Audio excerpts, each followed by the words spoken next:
Bonsoir à tous. Alors, merci d'être venus à cette conférence dédiée à la visibilité sur Internet et à sa présence digitale. Cette conférence s'inscrit dans une suite de 5 conférences organisées au CCRE, avec le CCRE 35. Je vous inviterai à suivre. Les prochaines, ce sera un peu plus spécifique, dédiées au référencement naturel, donc être premier dans Google. Et ensuite, on ira parler dans une autre conférence des réseaux sociaux et de la publicité sur ces derniers, pour finir l'année avec 2 ateliers, un sur l'usage de LinkedIn et un autre sur l'usage d'Instagram. Voilà, donc je vous laisserai voir avec Rachel, que vous avez vu à l'entrée de cette salle, qui vous donnera un peu plus d'informations sur les autres événements, mais c'est important de comprendre que l'on verra des éléments un peu plus spécifiques par la suite. L'objectif aujourd'hui, c'est surtout d'aborder Internet dans sa globalité, de la présence à la visibilité.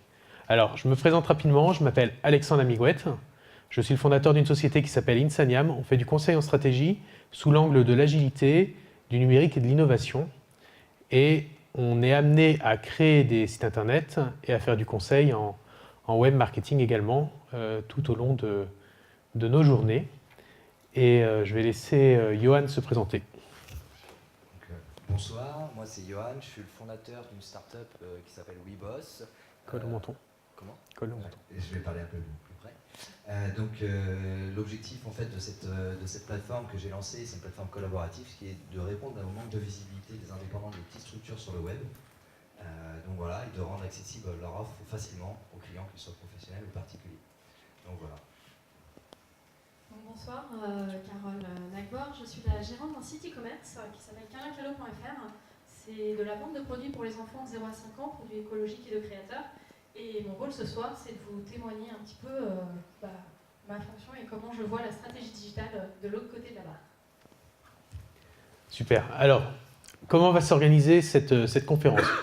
Il n'y aura pas de séance questions-réponses à la fin, pour la simple et bonne raison, c'est qu'il peut y en avoir à tout moment. Donc n'hésitez pas à nous interrompre quand vous le souhaitez. Ça nous permettra également de répondre à toutes vos interrogations. Si vous avez des questions concrètes, n'hésitez pas également à les partager avec tout le monde. Comme ça permettra d'y répondre pour d'autres personnes qui pourraient se poser la question. Et voilà, vous avez juste à lever la main et puis on vous laissera la parole pour y répondre. Qui dans cette salle a déjà un site internet pour son activité ? Ok, donc il y a, on va dire, un gros tiers qui n'a pas de site web. Qui travaille pour faire en sorte que ce site internet, parmi ceux bien sûr qui ont un site internet, qui travaille pour que ce site internet soit visible et visité activement. Ok, super. Alors, on va commencer par parler site web et voir un petit peu ce que l'on entend par site internet et par présence digitale. Le site web, c'est l'endroit dont vous allez avoir la maîtrise totale de ce que vous souhaitez y mettre sur ce site internet. Vous allez le construire en fonction de vos objectifs. À l'inverse de plateformes qui seront structurées et qui vous laisseront juste un cadre en fait pour vous exprimer, tels que les réseaux sociaux. Donc on va bien faire la distinction des deux, puisque l'objectif est bien de faire en sorte que les gens viennent sur votre site internet, puisque ce dernier répond à vos propres objectifs en tant que dirigeant d'entreprise ou entrepreneur. Pour commencer, il est important, on va aborder la question de l'hébergement web. Il est important de voir qu'un site internet, c'est un logiciel qui est installé à un endroit nébuleux sur la toile. Cet endroit, c'est simplement ce que l'on appelle un hébergement.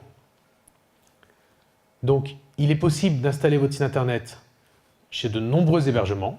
Il y a des Rennais, il y a le leader du marché européen qui s'appelle OVH et qui permet de stocker le site internet. J'insiste sur cette notion puisque l'hébergement garantit également une certaine propriété du site internet.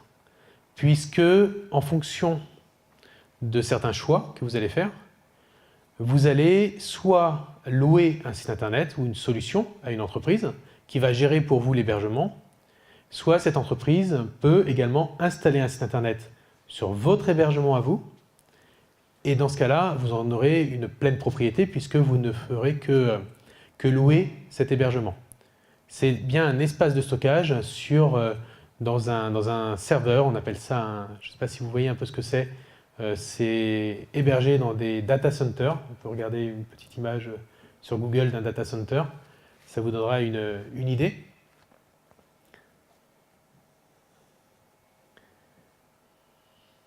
Donc, comme vous allez voir, un data center, c'est toutes les images qui sont là, ce sont des grandes rangées où des disques durs sont branchés, connectés à de la fibre optique pour que votre site internet soit accessible 24 heures sur 24, de préférence, c'est toujours mieux.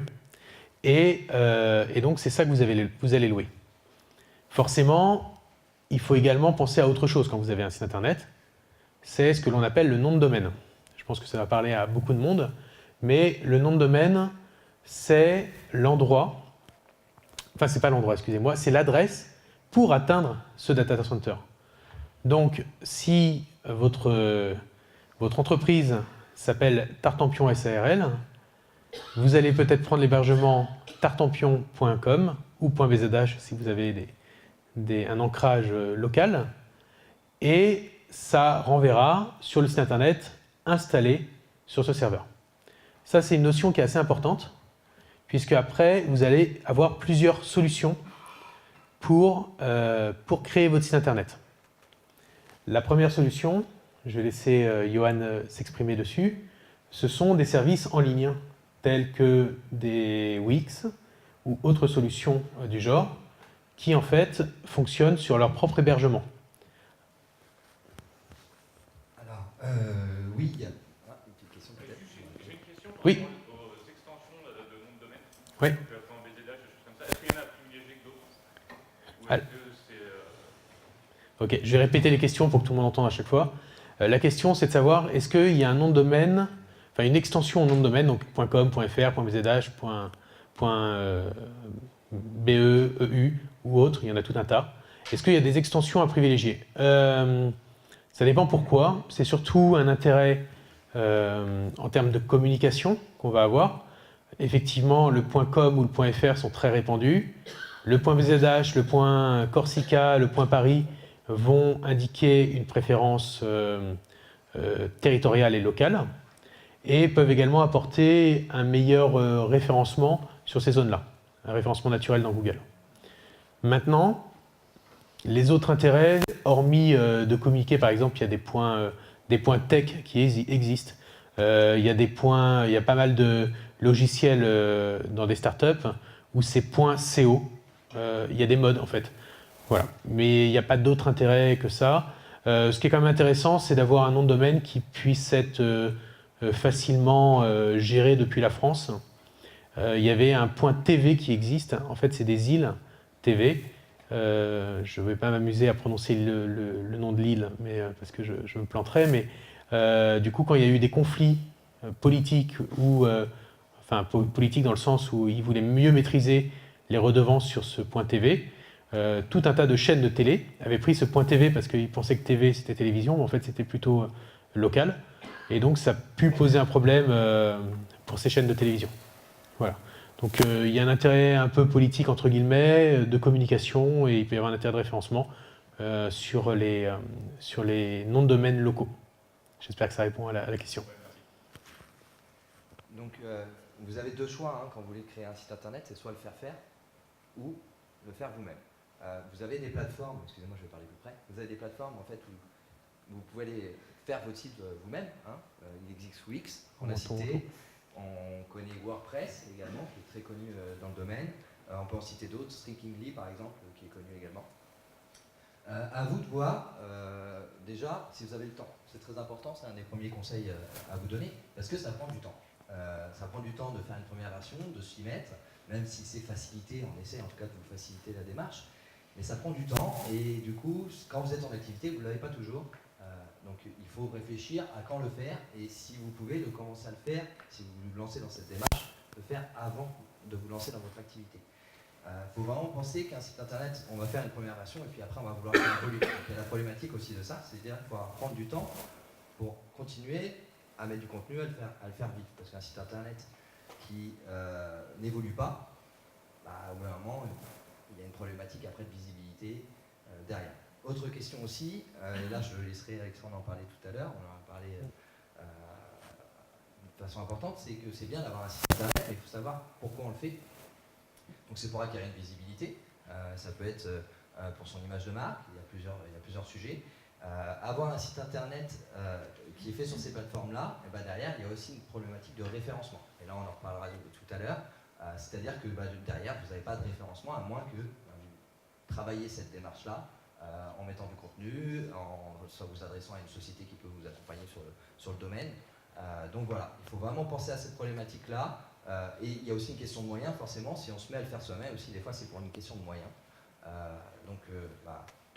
C'est une possibilité de le faire soi-même, et sachez que ça prend du temps, et il n'y a pas forcément une efficacité immédiate après avoir une plateforme comme ça qui est perdue, en tout cas un site internet qui peut être perdu au milieu des moteurs de recherche derrière.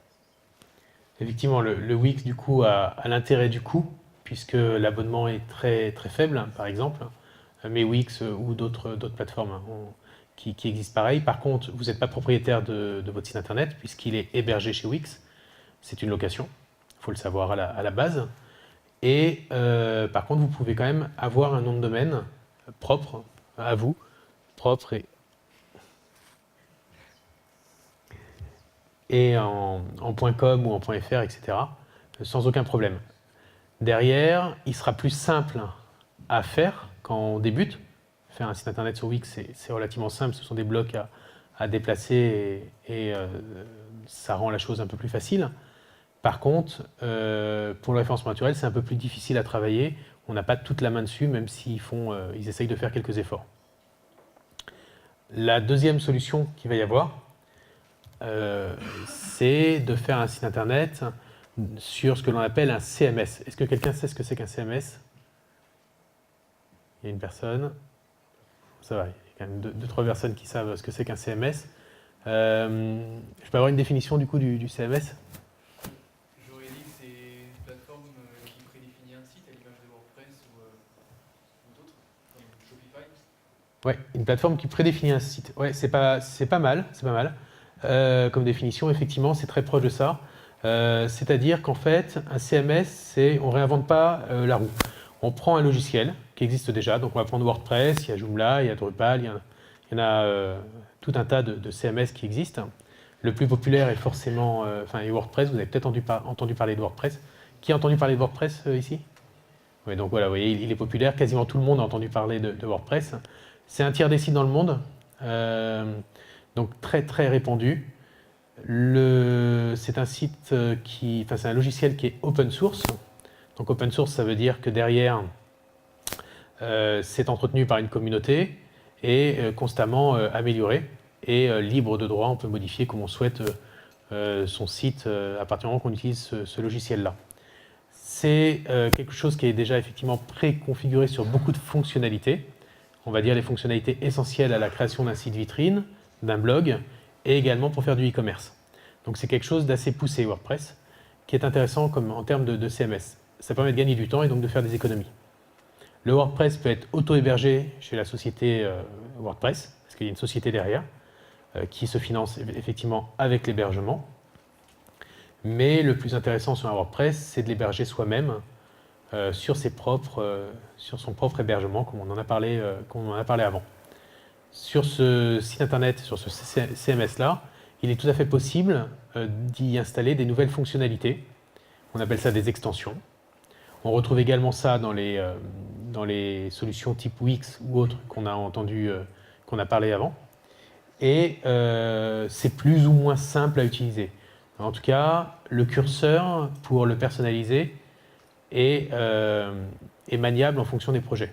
C'est-à-dire que l'on peut partir de choses préfabriquées, construire son site à partir de cela, comme demander à un développeur web d'y ajouter des fonctionnalités.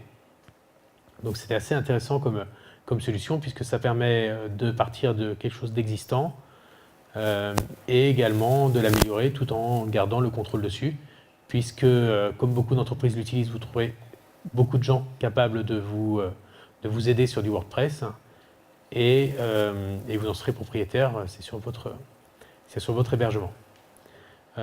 Autre solution pour faire un site internet, c'est de faire un site internet sur mesure, de A à Z, avec des personnes qu'on appelle des développeurs web, qui créent tout.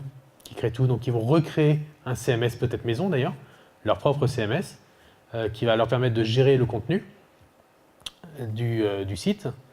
Et Johan, du coup, a vécu l'expérience. Il va nous en parler. On va pouvoir mettre le site WeBoss devant.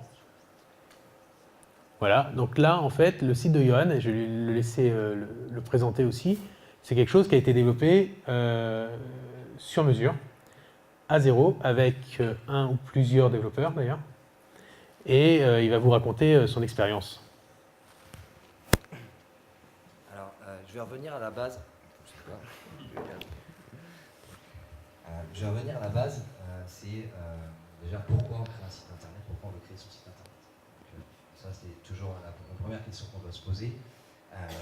Qu'est-ce qu'on veut faire? Est-ce qu'on veut créer un site vitrine? Est-ce qu'on veut créer un site catalogue? Est-ce qu'on veut aller plus loin, faire du e-commerce? Voilà. Moi, j'ai décidé de créer une plateforme. Mon objectif, c'était de créer une plateforme qui va répondre aux besoins, au manque de visibilité de beaucoup d'indépendants de petites structures sur le web. Donc, mon objectif, c'était de créer quelque chose d'assez complexe. Hein. C'est on va dire, c'est pas un site juste vitrine. Hein. J'ai commencé avec un site vitrine, bien entendu, au début de mon projet, pour présenter ma solution à certaines personnes. Et puis derrière, il a fallu créer dans le dur cette solution. Donc là, vous avez plusieurs choix qui vont se présenter à vous. C'est de sous-traiter cette activité ou de le faire par vous-même. Là, c'est la première des questions.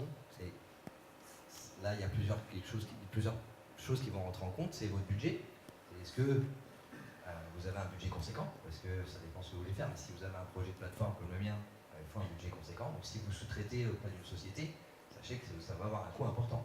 Parce que la moindre minute que la personne va passer à vous aider à itérer, à créer, à sortir ce que vous avez dans la tête, pour créer votre solution, et puis à la créer derrière, et puis à l'améliorer, parce que c'est constant, ça va vous coûter. Donc il faut bien prendre en considération que si vous sous-traitez une plateforme, par exemple, vous avez un objectif de créer une startup plateforme, il faut réfléchir au coût. La deuxième question, c'est la deuxième chose qui est importante aussi à se poser la question, c'est la maîtrise. Si vous sous-traitez la solution, vous avez moins de maîtrise sur le développement de la solution. Si vous la faites en interne, vous la faites par vous-même, eh bien là, vous avez plus de maîtrise sur les technologies, sur ce que vous voulez faire, sur justement l'itération qui est nécessaire, continuelle, pour améliorer la solution, pour aller au bout. Donc, il y a une autre chose qui rentre en question, qui est importante derrière également. C'est est-ce que moi je suis capable de le faire? Ça, c'est notre question. Moi, à la base, je ne suis pas développeur. Je travaillais avec des développeurs, je côtoie le travail des développeurs. J'ai conçu la solution du côté utilisateur, c'est de comprendre les problématiques utilisateurs, échanger avec eux. Mais derrière, je travaille avec quelqu'un. Donc j'ai fait un choix, qui était un choix important, c'est de trouver un associé qui va développer la plateforme. Dès le début, je me suis associé avec quelqu'un qui était un développeur, en l'occurrence développeur full stack, qui a des compétences à la fois front, pour développer tout ce qui est extérieur à la plateforme, et back office. Donc il faut savoir choisir son bon associé, ça c'est autre chose c'est notre problématique quand on démarre, c'est de trouver le bon associé. Vous pouvez les trouver, il y a des plateformes, des plateformes web, il y a des organisations qui vous font rencontrer des associés. Donc c'est très important, et l'association c'est un choix aussi, c'est un vrai choix, parce qu'il faut qu'on soit aligné sur nos idées, sur le futur. Mais si vous vous mettez dans ce projet-là, si vous n'avez pas les capacités pour développer, ce n'est pas vos compétences, vous pouvez trouver des associés. Vous pouvez trouver un CTO, on dit dans le domaine, qui est un architecte, qui va vous aider à créer la solution, à la développer et à l'animer derrière. Ok. C'est hébergé où, toi, ton site internet? Alors, il est hébergé, il y a plusieurs hébergeurs. Donc nous, il était chez OVH. et aujourd'hui il est chez Amazon. C'est important, Amazon est un des plus grands hébergeurs de sites internet au monde. On pense souvent aux livres, mais ils ne font pas que des bouquins. Pourquoi avoir fait... Alors, il y a une question qui est intéressante, c'est pourquoi, en fait, avoir fait un site internet à zéro, quelle fonctionnalité, par exemple, tu n'aurais pas trouvé sur un Wix ou sur un WordPress ou sur d'autres choses. Pourquoi, toi, tu as fait ce choix de développer ce site internet? Alors, Est-ce qu'il y a des fonctionnalités, des choses oui, qui ne sont pas possibles? il y a plein de fonctionnalités qui ne sont pas possibles. C'est pas, comme je disais, un site vitrine ou un site catalogue classique. C'est un service qu'on délivre, c'est une plateforme web, on appelle ça une plateforme. On peut tout mettre dans le mot plateforme aujourd'hui, c'est un mot qui est surutilisé, mais c'est une plateforme qui est prévue pour répondre à des problématiques clients propres. C'est-à-dire que moi, mon objectif, c'est de rendre l'accessibilité au web, de rassembler des indépendants sur une même plateforme pour leur donner une première visibilité et pour aller plus loin derrière et pour mettre un lien vers leur site, ainsi de suite. Je ne veux pas rentrer dans la fonctionnalité de ce nouveau réseau social que je lance pour les indépendants, en tout cas, un réseau socio-commercial, mais c'était surtout l'idée de créer un produit nouveau qui va répondre à des problématiques que j'avais identifiées. Et donc, si je devais résumer, c'est surtout en fait un outil de travail qui a été pensé sur mesure pour des besoins en fait spécifiques. Donc, si on balaye un petit peu les types de sites internet possibles, ça va du site internet vitrine qui peut être le plus simple avec une seule page, le site internet vitrine un peu plus évolué avec plusieurs pages, plusieurs présentations, le e-commerce et effectivement derrière des besoins très spécifiques qui vont être de penser un site internet à zéro, comme du coup l'a fait Johan. Et là, ça va être des projets de type startup, mais ça ne concerne pas que les startups. Des fois, on peut avoir besoin de développer un outil de gestion, un espace privé avec ses clients.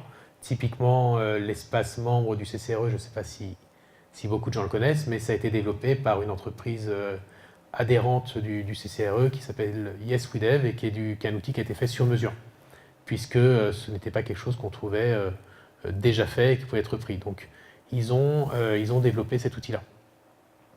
Donc, il peut y avoir plusieurs utilisations, en tout cas du numérique, plusieurs degrés d'utilisation.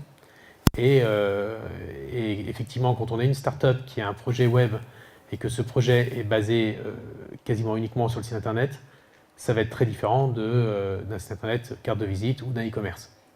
Si je peux rajouter, il y a aussi différents échelons dans votre projet. Parce que quand vous commencez, vous avez besoin de présenter au début votre idée. Vous commencez par, comme on dit dans le jargon, un MVP. Donc ça peut être un simple site vitrine que vous pouvez faire justement sur un WordPress ou un des outils qu'on vous a dit. Il n'y a pas besoin d'investir des milliers d'euros pour commencer le projet, pour aller présenter l'idée. Après, c'est quand on veut créer des nouvelles fonctionnalités, là on va pousser la démarche.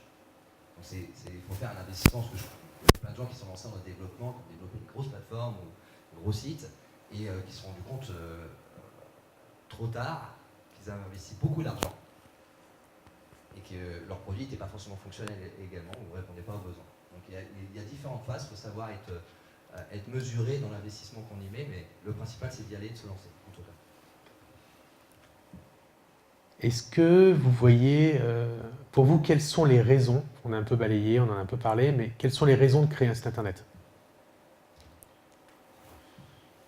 La visibilité. Être vu, ok. Communiquer avec les clients, ok. Communiquer avec qui d'autre que les clients? Avec des prospects, ok. Avec qui d'autre encore?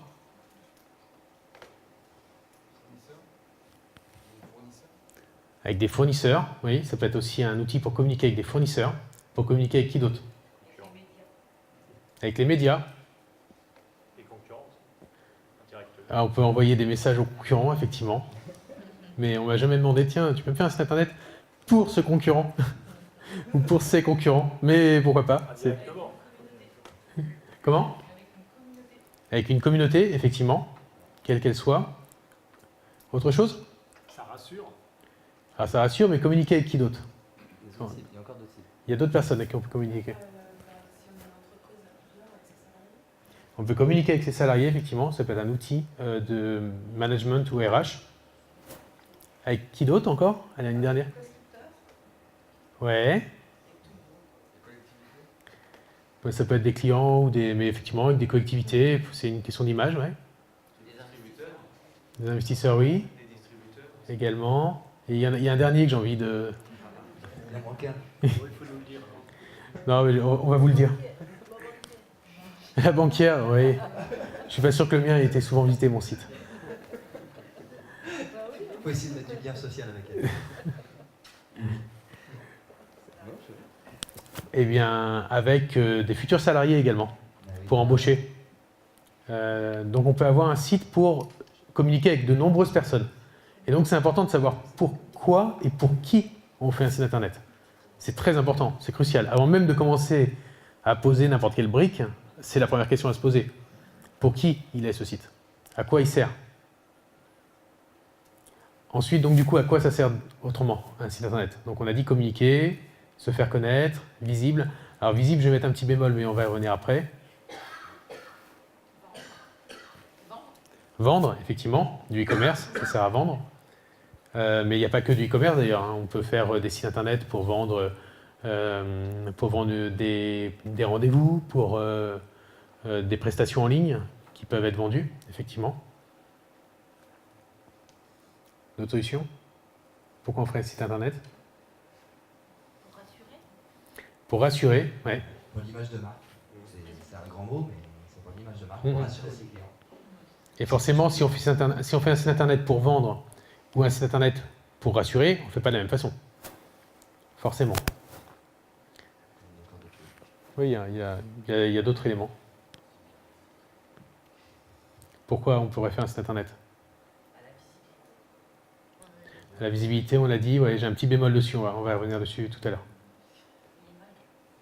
Pour? Le storytelling, oui, le sens qu'on veut véhiculer, effectivement. Est-ce que Ouais. vous croyez que vous êtes les seuls sur votre marché? Petit indice. Démarqué. Ah, exactement. Pour vous démarquer de la concurrence. Parce que la concurrence, on en a tous. On en a tous. Directement ou indirectement, on en a tous. Donc faire la différence par rapport à sa concurrence, montrer les avantages de ce qu'on peut apporter en termes de qualité, de service, de produit, c'est quand même important, j'imagine, pour vous tous. Oui, Pour occuper le nom de domaine déjà de son nom. oui, alors on peut occuper et rien mettre dessus, hein. Ouais, éventuellement. Ouais. C'est du cyber-squatting, on peut même occuper tout un tas de noms de domaine. Pas que avec son nom. Et pas que avec son nom, effectivement. C'est devenu un commerce. Est-ce que vous voyez d'autres raisons de créer un site internet?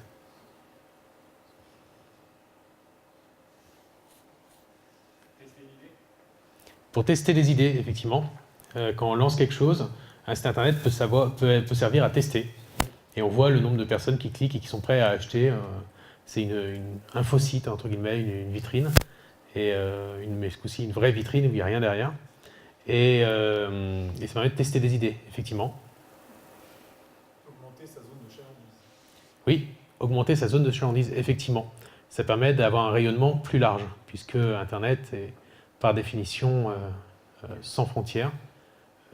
Donc c'est intéressant pour effectivement étendre sa zone de chalandise. Ouais. D'autres raisons? Pour entreprendre, basiquement. C'est-à-dire que quand on a une start-up, c'est son projet de base et c'est ce qu'on vend. Donc on ne vend pas des produits forcément. Ça peut être des services gratuits d'ailleurs. Et ceci étant, c'est aussi son outil pour entreprendre. Donc rien que pour entreprendre tout bêtement. Et on l'a évoqué tout à l'heure, mais une notion qui est simple aussi, c'est l'échange aussi. Échanger avec ses clients, avec ses prospects, avec ses personnes, parce que là on a parlé de différents cibles, mais ça favorise l'échange. On peut mettre des fonctionnalités qui vous facilitent aussi la vie, parce que on court tous partout, on est entrepreneur. Donc c'est important d'échanger régulièrement et du coup ça permet d'apprendre de ses clients, parce que généralement c'est en échangeant avec eux, en les écoutant, qu'on peaufine aussi notre offre. Alors quand on me dit souvent, il faut essayer de prendre le verbatim, dans le domaine, le verbatim des gens, parce qu'ils vont vous exprimer des choses qui vont vous aider à mieux vendre demain. c'est aussi intéressant pour gagner du temps. C'est-à-dire qu'on peut avoir des process qui peuvent être automatisés grâce à tout un tas de techniques, et ça nous permet de gagner du temps. En triant mieux, par exemple, les différents prospects qui arrivent à nous, en les orientant le mieux possible, en leur donnant des conseils. Un dernier intérêt d'avoir un site internet. Montrer son expertise. Communiquer dans le sens diffuser un savoir et donc être reconnu comme une sorte de média. Puisqu'on est arrivé à un stade où la communication digitale est en fait simplement le fait que vous êtes chacun un média. Il faut bien avoir conscience de ça. C'est le contenu que vous allez produire qui va faire que les gens viennent à vous. Et donc, c'est pour ça que je mettais un petit bémol sur la visibilité. On en reparlera tout à l'heure de la visibilité, c'est la deuxième partie de cette conférence. Mais si vous faites un site internet en plein milieu du désert, personne n'ira dessus, vous ne serez pas visible. Vous serez présent, mais pas visible. Et ça, c'est important. C'est-à-dire qu'on peut faire un site internet pour être visible, mais si on fait juste le site internet pour être visible, on ne sera pas visible, c'est sûr. Quand vous ouvrez un commerce, souvent on vous dit la clé pour réussir son commerce, c'est l'emplacement, l'emplacement et l'emplacement. Et bien un site internet, c'est pareil, c'est la visibilité, la visibilité, la visibilité. Donc il y a des pros de l'emplacement, là j'en vois un au fond, là. Si vous avez un commerce physique, n'hésitez pas à le voir. Mais sur la visibilité sur internet, ça se travaille. On ne fait pas un site internet comme ça, comme on mettrait une boutique en plein milieu du désert. Sinon on n'aura personne, ou on aura ses amis à venir. Voilà. Ce qui va être intéressant, c'est d'avoir le témoignage de Carole qui va mettre son site. Et en fait, Carole a une expertise et une expérience dans le e-commerce, puisqu'elle s'est lancée dans un e-commerce qu'Alain Callot, que je vais la laisser présenter.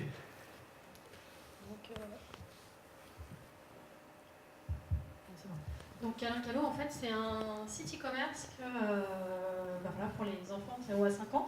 Moi, il y a 1 an et demi, j'ai créé ma société et j'ai décidé de me lancer dans l'aventure du e-commerce. Donc j'étais novice, je ne connaissais pas grand-chose, je l'avoue.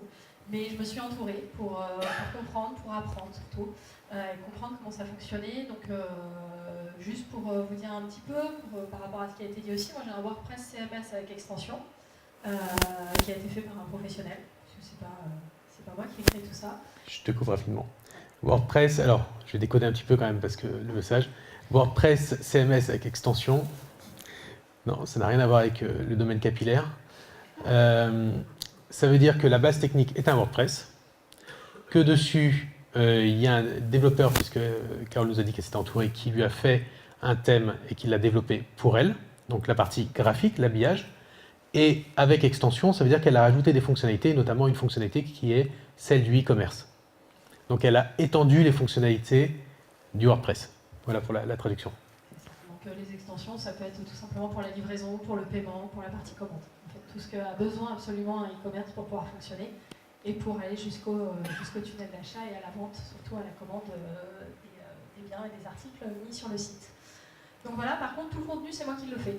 Donc j'ai quelqu'un qui gère la partie j'ai envie de dire externe derrière, mais par contre le contenu c'est entièrement moi qui le fais, du début à la fin, donc c'est un travail de longue haleine surtout. C'est ce que disait Alexandre tout à l'heure, il faut se lancer mais il faut travailler, ça demande de réfléchir à comment on va le faire, comment on va le construire. Comme Johan tout à l'heure, j'ai dû réfléchir à quel était l'objectif du site et comment j'allais le mettre.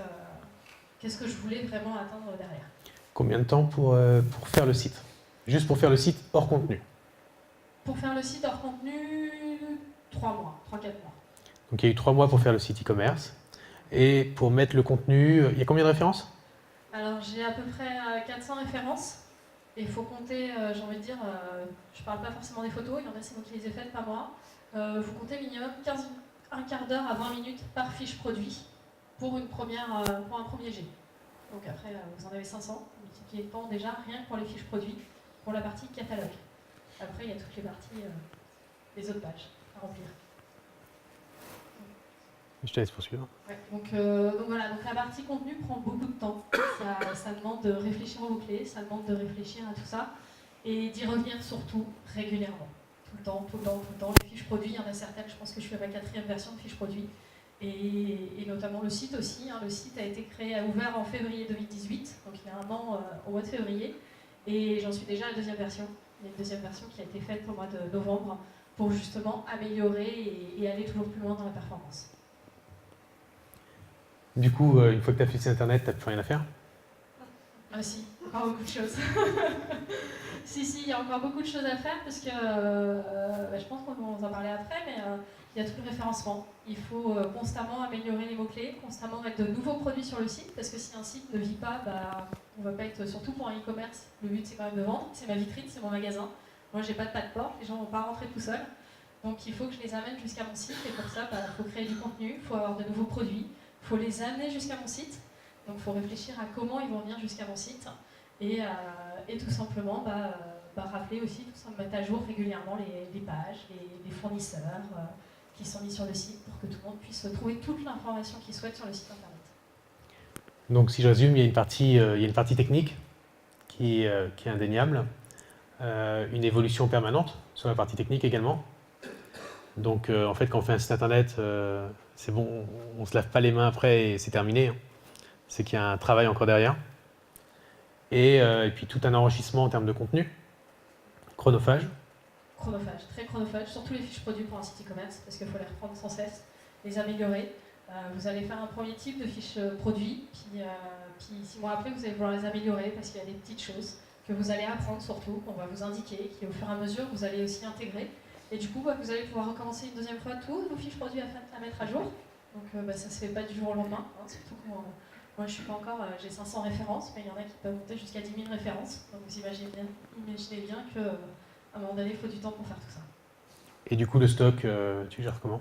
Le stock, c'est moi qui le gère, donc c'est pareil, il faut que je trouve mes fournisseurs, il faut que j'achète mes produits, que je les revende, que je les mette sur le site internet, que je récupère les photos, parce que du coup, site e-commerce veut dire avoir des photos de qualité, à la bonne dimension, visibles, il faut les décrire, il faut avoir toutes les informations pour décrire tout ça, donc voilà, c'est un travail à temps plein, voire plus. Ok, et donc en gros, là si je résume, comme un commerce physique, il faut que tu sois visible, il faut que tu sois vu, tu as ce même problème, et puis tu as un temps de mise en rayon de tes produits qui est peut-être plus long qu'un magasin physique. Je pense. Ok. Et comment les gens viennent à ton site? Comment tu as fait pour avoir des gens qui viennent sur ton site? Alors pour qu'ils viennent sur mon site, il y a plusieurs choses. Il y a toute la partie, ce qu'on appelle le web marketing, donc toute la partie un petit peu, soit on paye ou non Google. Il y a le référencement payant, le référencement naturel, donc c'est travailler beaucoup le contenu pour le référencement naturel. Ça prend du temps, beaucoup de temps. Tous les experts vous le diront, minimum 6 à 9 mois avant que vous commenciez à avoir les retours pour que les gens voient vos sites tout simplement en tapant un mot-clé sous Google. Et d'où la réflexion importante sur les mots-clés qui bougent sans cesse. Et à partir de ce moment-là, voilà, c'est à partir du référencement naturel, ça commence à venir.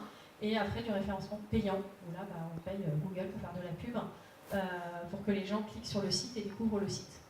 Et tout ce qui est réseaux sociaux également, et communication, et aussi tout simplement le physique, démarcher sur Rennes et ses alentours, même si je suis au niveau national, il faut bien commencer à un endroit. Donc il y a aussi tout simplement aussi la présence physique et un peu partout. Et en termes de réseaux sociaux, du coup, tu es présent où? Alors moi, ma cible, c'est quand même essentiellement les femmes, à 80%, il faut le savoir. Donc je suis présente où il y a les femmes, on va dire. Donc essentiellement Instagram, parce que c'est essentiellement un réseau féminin. Donc Instagram, Facebook et un petit peu Pinterest. Ok. C'est facile aussi les réseaux sociaux, tu passes pas beaucoup de temps. Ça roule tout seul. Non, j'y passe une journée par semaine, on va dire. Non, les réseaux sociaux, ça demande aussi beaucoup de temps. Il faut créer le contenu aussi, c'est comme le site en fait. C'est que vous ne mettez pas le même contenu sur le site internet que sur les réseaux sociaux.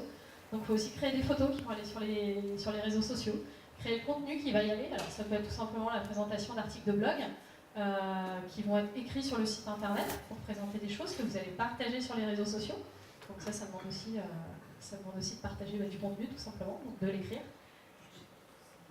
Une journée, ça fait combien d'heures? Ah, ça dépend de mes journées. C'est des journées d'entrepreneur, hein, c'est... C'est ça. Non, ça va être variable des semaines s'il y a... J'avouerais que normalement, il faut être très constant sur les réseaux sociaux. Hein, voilà, je ne suis pas encore à un certain niveau que j'aimerais atteindre. Mais oui, c'est environ une journée par semaine. Quelques heures. Ok. Tu avais des a priori avant de lancer ton site internet, avant de te lancer dans le e-commerce. Tu n'avais jamais fait ça avant? Jamais. Donc c'est une première. C'est une première. J'ai complètement changé de métier, donc non, je ne connaissais pas. Je me suis lancée dans le grand bain.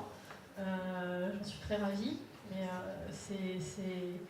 ça demande d'apprendre toujours et continuellement, surtout quand on n'a jamais fait ça. Voilà, il y aura les premiers de base au fur et à mesure, se former, s'entourer de personnes qui connaissent. Et puis, pas hésiter des fois à revenir à l'essentiel, retourner une conférence, même si vous l'avez déjà faite un an après, y retourner parce que vous n'allez pas entendre les mêmes choses, vous n'allez pas apprendre les mêmes choses. Et du coup, au fur et à mesure, on se perfectionne, mais c'est un apprentissage de tous les jours. Et donc, sur les a priori, est-ce qu'il y a des choses que tu pensais avant qui, au final, ne se sont pas réalisées ou, La plus grosse chose qui m'a étonnée, et pourtant on vous le dit, hein, le contenu, ça prend du temps. Ça prend du temps, on vous prévient. Hein. Avant, je crois qu'on m'a prévenu beaucoup, que ça prenait du temps. Et je pense que dans les faits, on ne s'imagine pas en fait que c'est vraiment ça qui prend le plus de temps. Ok. Tu es une question qui va être aussi peut-être qui peut intéresser d'autres personnes. T'es maman. Et du coup, est-ce que c'est plus simple pour toi de gérer un e-commerce que de gérer une boutique physique avec ta vie de maman en plus en bas âge? Je pense que c'est pareil. Je pense qu'au départ, on va dire que ça va être plus simple parce qu'on peut travailler à la maison. On peut, c'est pas forcément ce qui est le plus facile. On va dire qu'on n'a pas les horaires d'ouverture de 9h, 20h, 9h, 19h. Qu'on n'a pas forcément ça. Et en fait, faut quand même être disponible hein, parce que les personnes sur Internet, elles demandent quand même de la disponibilité. Elles peuvent vous appeler, elles peuvent vous contacter sur Facebook, sur Instagram, vous poser des questions. Donc, mine de rien, il faut quand même être disponible assez facilement. Et après, j'ai envie de dire que les deux, il faut un investissement et je pense que c'est comme dans tout lancement d'entreprise en fait. Tu es en train de dire que du coup, tu as des contacts humains avec tes clients? Ouais, j'en ai vachement. Ouais, ils me contactent beaucoup par Facebook, ça marche très bien. Ok, donc le web sera humain. Pareil. Merci.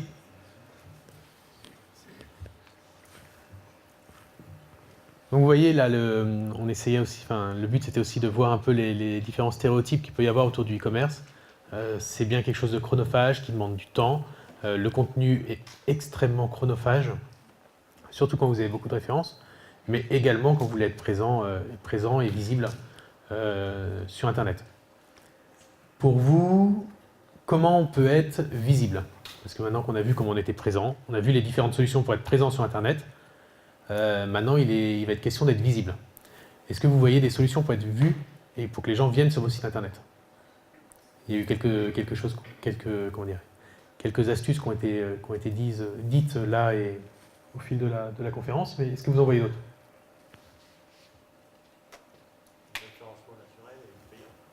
Ouais, alors il y a effectivement, ça c'est deux piliers, entre guillemets, pour être vu, pour que les gens viennent vous voir, le référencement naturel. Tout le monde sait bien ce que c'est que le référencement naturel? C'est clair pour tout le monde? Je redonnerai une petite définition tout à l'heure. Le référencement payant également. Je ne sais pas si vous voyez bien la différence aussi avec le référencement payant. Autrement, comment on peut être vu et comment on peut venir sur notre site? Ouais, alors ça, on appelle ça le référencement payant, effectivement.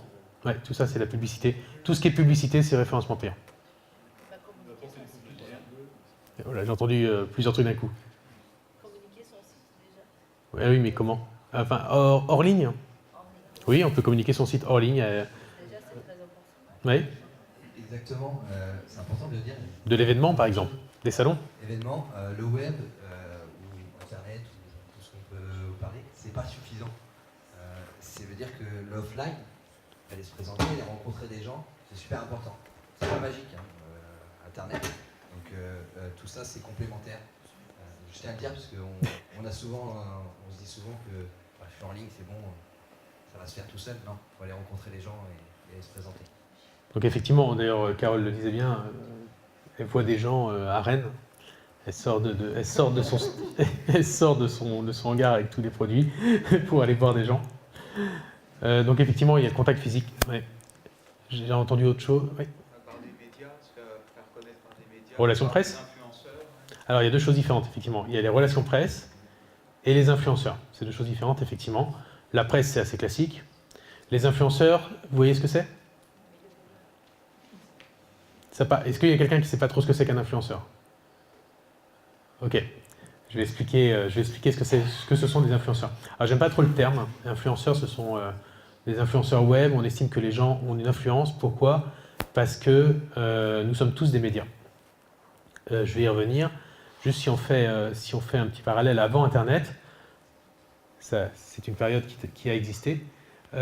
Avant Internet, il se passait quoi?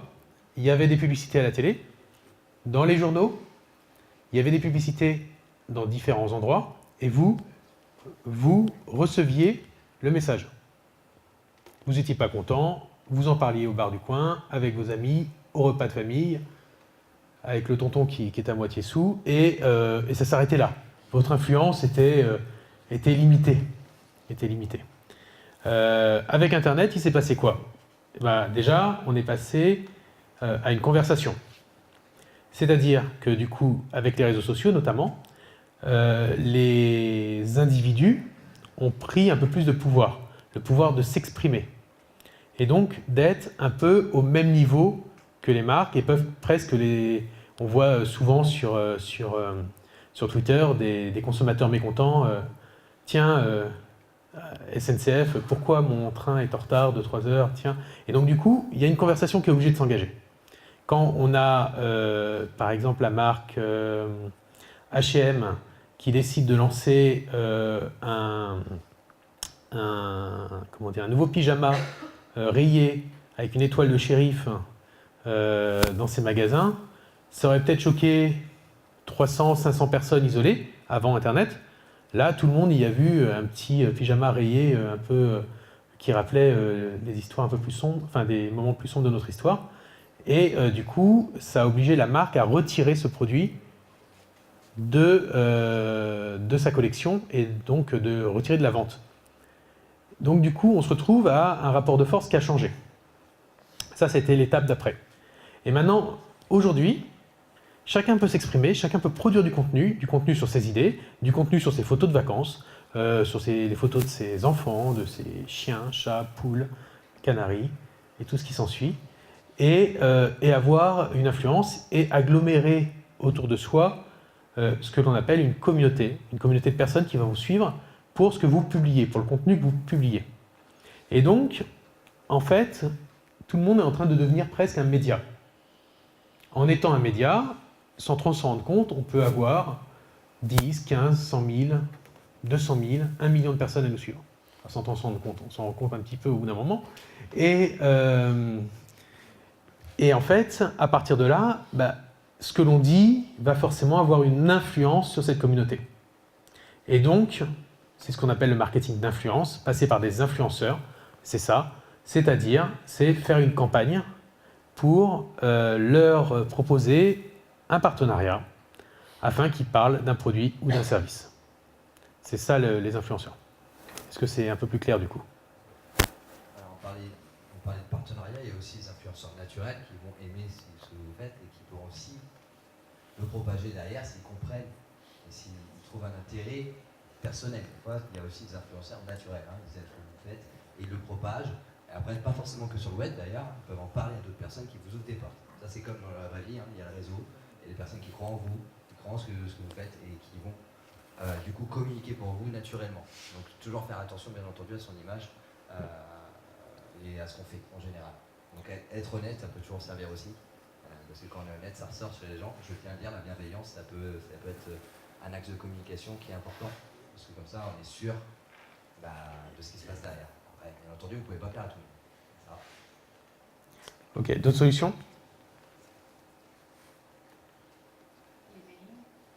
Oui, les mailings, les newsletters, effectivement. Attention au RGPD. Attention au RGPD, effectivement. On va pas trop aborder les RGPD ce soir, mais attention aux RGPD. Évitez le mailing sauvage, je vous le déconseille. Déjà en termes de réputation, c'est pas top, et puis en termes légal, techniquement, il y a plein de problèmes à ça. Donc ouais, le mailing, newsletter, effectivement sur des fichiers qualifiés, ciblés, de personnes qui ont donné leur consentement et qui vous connaissent. Ça fait pas mal de conditions. Il y a les réseaux sociaux, on n'en a pas parlé. Ça permet souvent, je vais faire un petit point là-dessus, mais souvent les réseaux sociaux, on pense que ça peut remplacer un site internet. Mais vous n'êtes pas propriétaire sur un réseau social. Facebook, si demain il vous ferme votre page, moi j'ai des clients qui ont eu une page fermée pendant 15 jours, c'est Facebook qui décide, et puis trouver le téléphone de Facebook pour aller négocier, ça va être un petit peu compliqué. Enfin, vous pouvez y aller. Hein. Les seuls moments où j'ai réussi à avoir Facebook au téléphone, c'est quand je payais de la publicité. Donc, sinon c'est un peu plus compliqué. Les réseaux sociaux, effectivement, ne misez pas... Enfin, c'est un outil. Donc, utilisez-les comme des outils, mais ne partez pas du principe que c'est un site internet et que ça peut remplacer un site internet. À mes yeux, ça ne remplace pas un site internet, puisque vous n'en avez pas, vous n'êtes pas propriétaire, vous n'êtes pas chez vous. Vous êtes toléré dessus, on vous donne un accès, un espace d'expression, mais vous pourrez très bien demain, ne plus avoir les mêmes droits, avoir un algorithme qui change et on vous masque au fin fond des recherches, vous perdez votre visibilité, etc. Donc ne misez pas tout sur les réseaux sociaux pour être présent. Pour être visible, oui, mais pas pour être présent. Sachant qu'autour des réseaux sociaux, il y a aussi quelque chose qui est important, c'est l'image. L'image, ça peut être la photo, ça peut être la vidéo. La vidéo, vous pouvez l'accompagner autre part que sur les réseaux sociaux, mais la vidéo est très importante et va devenir de plus en plus prépondérante. Donc, parce que les gens n'ont pas le temps, on s'en revêt d'informations, forcément, ça permet de faire passer des messages plus facilement. Donc n'hésitez pas, et aujourd'hui il y a de plus en plus de personnes qui arrivent à faire de la vidéo aussi par eux-mêmes, et du coup à diffuser une information qui permet de toucher un public plus facilement, et en tout cas d'être plus clair pour eux. En tout cas, voilà. Il ne faut pas hésiter à le faire, c'est insensé. Donc on a vu pas mal de solutions. Je vous parlais tout à l'heure de médias. Johan parlait de contenu. En fait, il faut réfléchir, à mon avis, si vous êtes en train de réfléchir à être visible, il faut réfléchir à être une sorte de média sur vos métiers. C'est-à-dire vous exprimer, c'est-à-dire diffuser de l'information, de la veille ou autre, mais vous devez devenir vos propres influenceurs sur votre communauté, quelle qu'elle soit en taille. Hein. On s'en fiche, hein. Il y a des gens qui ont besoin de 10 clients et ça leur suffit, d'autres qui ont besoin de plus de masse, mais apporter ce service-là, c'est aussi un service. Il peut y avoir un contenu d'ailleurs qui est réservé à vos clients et un contenu qui est réservé à monsieur tout le monde pour l'attirer. Pourquoi on insiste sur le contenu ? On insiste sur le contenu parce que on va d'abord commencer par parler du référencement naturel. Alors, je vais redonner une petite définition du référencement naturel quand même, pour savoir ce que ça veut dire. Vous voyez tous les supermarchés. Donc, dans un supermarché, vous vendez des produits, vous pouvez être référencé dans le supermarché.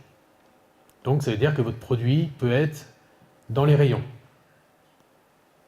Jusque-là, c'est simple. Pareil pour le site internet. Je vais faire le parallèle. Le site internet, votre site internet va être dans les rayons de Google. Alors, les rayons de Google, ils sont grands. Hein. Ils sont très très grands. Par contre, ça ne veut pas dire que si vous vendez des gâteaux, que les gâteaux vont être au niveau des yeux de la cible, c'est-à-dire les enfants, par exemple.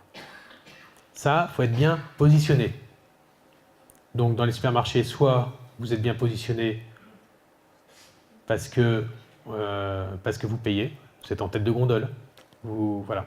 Ben là, c'est pareil avec le référencement naturel. Pour être bien positionné, soit on décide d'être en tête de gondole et on paye, et dans ce cas-là, on est sur du référencement payant, soit on travaille du contenu, on fait des produits de qualité et on est plus visible et mieux positionné. Positionné, ça veut dire qu'on va être vu on va être vu dans les moteurs de recherche. Si je tape votre nom ou le nom de votre entreprise et que vous arrivez premier dans Google, est-ce que vous estimez que vous êtes bien référencé?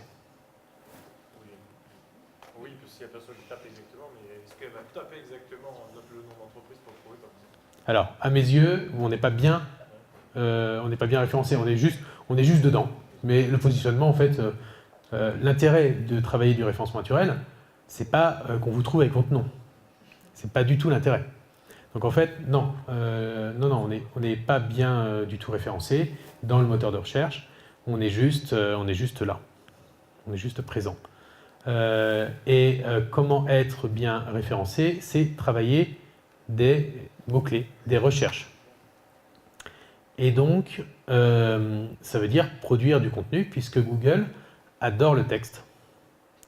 Et donc, il faut produire beaucoup de contenu texte pour Google, pour être, alors bien sûr un contenu texte avec des mots-clés particuliers, il faut penser à sa stratégie, sur quoi vous voulez que votre cible, que vos cibles vous trouvent, sur quels mots-clés. Si vous tapez, là on va faire une recherche, par exemple chaussettes. Je suis très inspiré.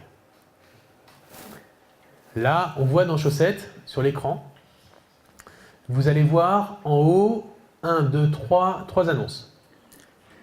Donc là, vous avez 3 liens où on paye. Donc là, si on clique sur celui-ci, ils viennent de donner 2, 3, jusqu'à 8. Enfin, en région parisienne, c'est 140 € le clic pour un serrurier. Donc là, on vient de donner de l'argent à Google. Voilà, on va revenir en arrière. Sur le côté, vous voyez, la Redoute, Dior, le slip français, tout ça, ils payent pour être là. Ça, c'est du référencement payant. C'est pas 1 euro qui paye, je crois pas. Non, c'est un peu plus là. Là, pour chaussettes, à mon avis, ça doit être... Ça doit être, Voilà, là, du coup, on a grévé leur budget à droite. Maintenant, vous voyez où il y a des petits trucs où il y a écrit annonce. En dessous, c'est du référencement naturel. Ici, à partir de chaussettes.com. Là, lui, il a bien travaillé son référencement. Chaussettes.com. Et donc ça, c'est du référencement naturel. Maintenant, faire du référencement comme ça, pour moi, ça relève presque du rêve. Pourquoi? Parce que c'est hyper compliqué à travailler. Alors nous, on arrive à travailler des mots-clés comme ça, hyper concurrentiels. Souvent, on met entre 24 et 36 mois pour des TPE, pour arriver à un résultat sur des mots-clés uniques, donc un seul mot, et très concurrentiel, avec à raison de 1 à 2 billets de blog de 600 mots par semaine. Ça vous donne une idée. Et on repart du contenu qu'il faut produire pour les billets de blog. Donc si c'est pas de l'argent, c'est du temps. C'est énormément de temps. Ne sous-traitez pas ça. Vraiment, ne sous-traitez pas à la rédaction. Je vous le déconseille. C'est quand même mieux. La communication digitale est mieux quand elle sort de chez vous. Donc, du coup, il faut voir un truc, c'est que par exemple, avant, le comportement des gens, c'était qu'ils tapaient chaussettes. Puis, ils ne trouvaient pas leurs chaussettes qu'ils voulaient, là. Donc, ils descendaient, puis ils allaient sur la deuxième page. Et sur la troisième. Et sur la quatrième. Ils faisaient ça, les gens, avant. Et maintenant, en fait, les gens ont compris. Google leur a appris que, en fait, c'est pas parce que Google s'était trompé. C'est parce que eux avaient mal tapé le mot. Donc, maintenant, ils changent de mot et ils rallongent. Ils disent non, ce que je veux, c'est des chaussettes rouges pour femmes. Et donc maintenant, ils tapent chaussettes rouges pour femmes. Et là, il y a tout de suite beaucoup moins de concurrence. On est sur quelque chose de spécifique, de ciblé. Et en fait, c'est plutôt ça qu'il faut faire sur du référencement naturel aujourd'hui. Parce que les gens vont chercher des choses beaucoup plus ciblées. C'est plus simple à travailler, ça demande moins de temps qu'un mot-clé court, moins de concurrence. Peut-être pas chaussettes pour femmes rouges, mais d'autres mots-clés, mais il y a moins de concurrence que chaussettes tout court en tout cas. À part Père Noël, je suis pas sûr que j'ai des chaussettes rouges. Je ne sais pas, je ferai des tests si ça t'intéresse. On verra combien de personnes recherchent ça. Mais ça a son charme. Et on voit d'ailleurs que le premier n'est plus chaussettes.com, mais chaussettes femmes. Et on voit d'ailleurs, il a travaillé les mots-clés chaussettes rouges, chaussettes femmes. Voilà, la Redoute aussi a bien travaillé, c'est Discount. C'est des petites marques. Bah, le premier, c'est meschaussettesrouges.com. Franchement, il y a quelqu'un qui a fait un e-commerce juste sur les chaussettes rouges. Ouais, c'est beau. C'est beau. Est-ce qu'on trouve d'autres chaussettes d'autres couleurs?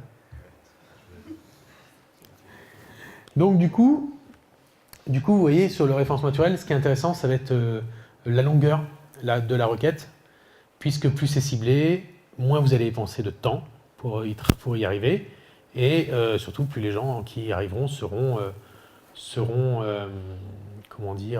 dans votre cible et qualifiés.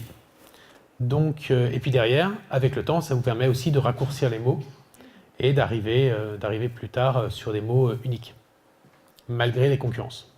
Mais là, c'est beaucoup de travail. Du référencement naturel, c'est comme faire un bon gâteau. Pour faire un bon gâteau, vous avez besoin d'un moule. Ça, c'est la partie technique. Donc, le référencement naturel, il faut optimiser le site internet à la base pour ça. Il y a plein d'actions à faire, mais il faut optimiser le site à la base pour ça. Une fois que vous avez un moule, qui est plutôt bien, vous avez besoin d'avoir une recette. C'est logique. Quelle stratégie de mots-clés vous allez choisir? Quels mots-clés vous allez mettre et vous allez écrire? Donc, il faut y réfléchir. À qui je m'adresse? Très important. La Vas-y. taille de l'entreprise. On parlait tout à l'heure prescripteurs, on parlait tout à l'heure des clients, on parlait des prospects, des différentes étapes. Avant d'avoir un client, il faut attirer le prospect. Toi, tu as travaillé ton référencement naturel et tes mots-clés. Du coup, les mots-clés. J'ai commencé, mais ça s'arrête jamais. Et du coup, les mots-clés, pour les trouver, comment tu fais? Il y a plein de choses. Il y a le wording. C'est déjà essayer de comprendre comment les gens expriment. En tout cas, ce qu'ils cherchent. Parce que, par exemple, moi, je vends de la communication, du coup, aussi de communication. Les gens ne parlent pas forcément de communication. Alors, c'est analyser ce que les gens peuvent vous dire. Alors, ça, c'est en direct, dans les clients que vous allez rencontrer. Encore une fois, je reviens à aller voir ces clients, ces prospects, à les écouter, à leur poser des questions. Parce que ça permet de travailler ces mots-clés. C'est super important. C'est vrai que pour les mots-clés, il faut se mettre à la place de l'autre, Bah oui. à la place de sa cible. Qu'est-ce qu'elle va taper? Ça paraît basique, hein, mais souvent on l'oublie. Souvent on l'oublie. Il y a même des fois des clients qui font des fautes parce qu'ils ne sont pas professionnels. Ils ne connaissent pas vos mots, ils ne connaissent pas votre vocabulaire. Et c'est la vie. Et il faudra apprendre vous aussi à faire des fautes pour s'adapter à eux. J'ai quelques clients qui ont failli faire des malaises quand je leur ai demandé de faire des articles truffés de fautes par rapport au vocabulaire de leur métier. Mais c'est important de se poser la question parce que tout part des mots-clés. Quels mots-clés on veut soit utiliser? Il y a un conseil que je pourrais peut-être donner aussi là-dessus, c'est que vous êtes technique. Alors, plus vous êtes technique dans votre domaine, plus il faut essayer de travailler aussi à banaliser son discours. Parce que les personnes en face de vous, elles n'emploient pas forcément ces mots techniques. On parlait de mots communiqués tout à l'heure. Les gens vont peut-être taper se faire connaître. Plutôt me faire connaître, plutôt que communiquer. Après, tout dépend de la cible. Si vous cherchez juste des gens qui sont hyper alertes dans votre métier et qui utilisent ces mots-là, ok. Si vous ciblez une cible plus large, un grand public, dans ce cas-là, effectivement, il faut vulgariser. Vulgariser, rendre accessible. Après, il y a une façon de rédiger. On verra peut-être ça un peu plus tard dans la deuxième conférence du mois d'avril, mais il y a une façon de rédiger. Et ensuite, il est important d'avoir des bons ingrédients. Un bon gâteau, c'est des bons ingrédients. Donc, c'est du contenu de qualité sur votre métier. Donc, en plus de produire du contenu, il faut qu'il soit de bonne qualité. Ça fait encore quelque chose de plus compliqué. Oui, il y a des gens qui produisent du contenu pour produire du contenu parce que voilà, c'est pas la meilleure solution. Il vaut mieux en faire moins à la rigueur. Ce qui est important également, c'est la régularité. Il faut publier régulièrement. Alors, régulièrement, on ne veut pas dire tout le temps, mais il faut avoir un rythme, quel qu'il soit. Et ensuite, il faut travailler la cuisson du gâteau. Un bon gâteau, une fois qu'il est fait, qu'il est dans le moule, on le cuit. Et pour le cuire, c'est la réputation que vous allez avoir aux yeux de Google grâce à des liens extérieurs à votre site. Donc, vous allez devoir faire des actions qui ne sont pas dans le site internet, mais qui sont à l'extérieur du site internet, comme demander à des personnes qui ont une bonne réputation auprès de Google de faire des liens vers votre page avec une certaine stratégie à mettre en place. Vous voyez, c'est quelque chose d'assez complexe, en fait, puisque c'est un algorithme complexe. Il y a eu 3000 changements d'algorithmes dans Google l'année dernière. Donc autant vous dire qu'ils sont chauds patates chez Google. Et donc il faut forcément suivre, il faut également suivre le rythme. Ça bouge tout le temps. Qui a déjà travaillé sur le référencement naturel ici? Ou a commencé? Ok. Est-ce que vous avez eu des difficultés? Un petit retour? Moi, j'ai essayé de chercher les mots-clés dans l'activité, mais j'ai utilisé des sites comme CodeTrends ou Ubersuggest et il n'y a rien qui ressort. Parce que j'ai l'impression que mon activité, elle est pas présente en ligne presque en fait.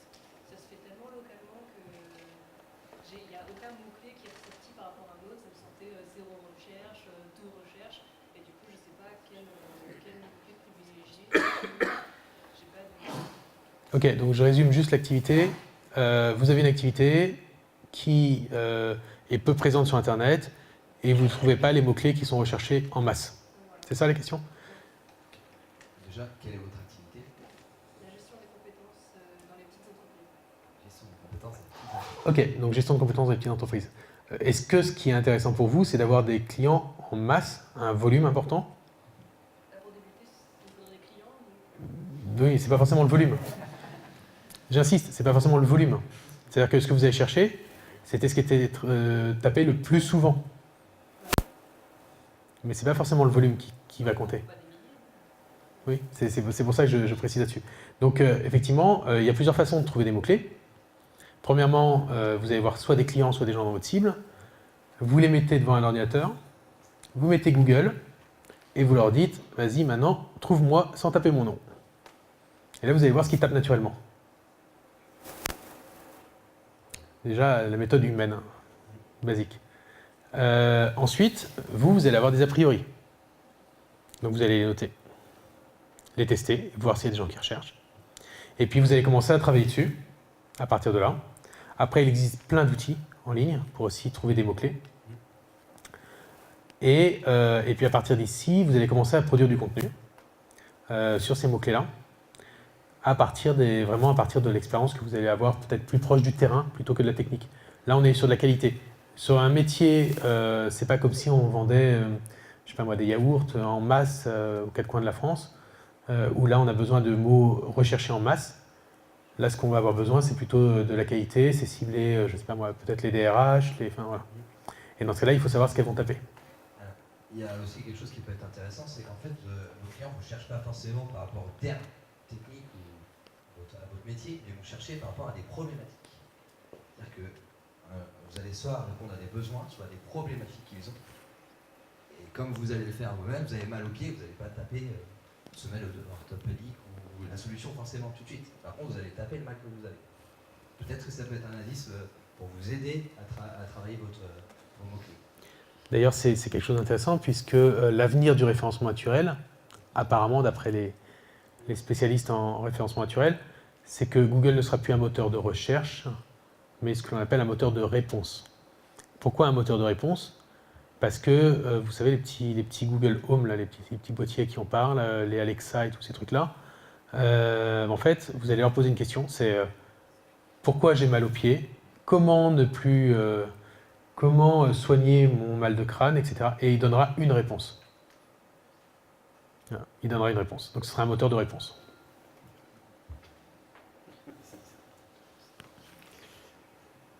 D'autres personnes ont eu des difficultés sur du référencement naturel? C'est pas des difficultés en particulier, mais juste une question sur les solutions, vous parliez tout à l'heure de Wix ou de WordPress, qui peuvent héberger un site internet qui est couplé à un blog par exemple ou à un forum. Est-ce que l'activité sur le blog ou le forum va participer au référencement du site, ou est-ce que c'est deux choses qui sont complètement distinctes aux yeux de Google? La publication sur un blog est cruciale. D'accord.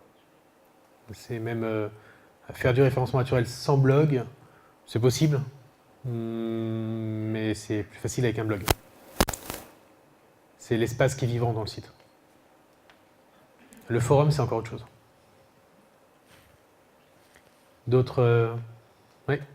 Qu'est-ce que vous pensez sur les plugins qu'il peut y avoir justement sur WordPress soi-disant doivent aider justement à choisir les mots-clés, etc. Est-ce que c'est vraiment pertinent ou c'est plus c'est biaisé ou pas? Parce que je sais que moi j'en utilise un, mais est-ce que il me dit par exemple il faut faire ci, il faut faire ça, mais est-ce que c'est bon ou il me dit des conneries? On n'a pas forcément de regard par rapport à ça. Vous utilisez Yoast? Ouais. Ouais, il est très bien. La version gratuite est bien. En fait, il va faire toute la partie, il va faire pas mal de choses dans le moule en peu de temps. Et effectivement, ses conseils sont souvent pertinents dans 90% des cas. Et après, il y a des choses à adapter, mais c'est plutôt pertinent. Réaction des concurrents. Je me suis positionné et en réponse, mes concurrents ont travaillé et repositionnent leur produit. De toute façon, le référencement naturel, effectivement, c'est de la concurrence. C'est-à-dire, c'est être devant les autres.